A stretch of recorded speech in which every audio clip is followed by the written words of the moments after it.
Cette question, en fait la naissance, la vieillesse, la maladie et la mort, y compris le départ des proches, sont tout à fait normaux.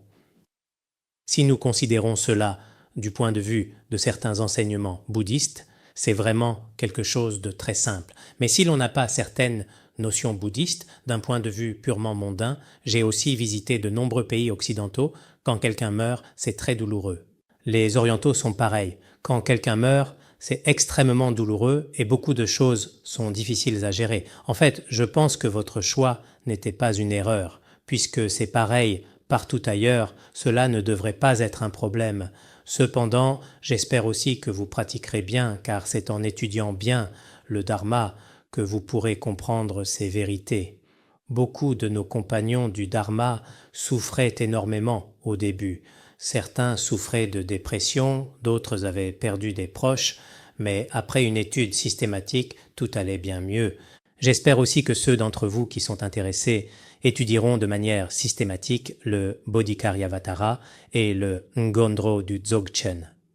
Dans le Ngondro du Dzogchen, quand on étudie les défauts du samsara et l'impermanence de la vie, on comprend que ce soit pour les parents ou pour soi-même, y compris les sentiments entre les gens, c'est tout à fait normal, très normal. Si nous ne comprenons pas et restons toujours attachés ainsi, nous risquons même de perdre le courage de continuer à vivre. C'est pourquoi j'espère particulièrement que vous, les jeunes, surtout ici, tant de personnes cultivées, étudierez de manière systématique. De notre côté, il n'y a aucun intérêt économique ni de renommée, rien du tout. Nous souhaitons simplement de tout cœur que vous acquériez systématiquement plus de connaissances. C'est aussi mon souhait personnel. Beaucoup de gens, y compris nos bénévoles, j'espère qu'à l'avenir, les nombreux bénévoles de notre Académie Bodhi feront des efforts ensemble.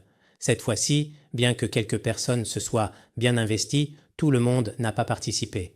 Les responsables devraient régulièrement donner à chacun, c'est ce que je dis en aparté, chacun devrait avoir un espace de responsabilité.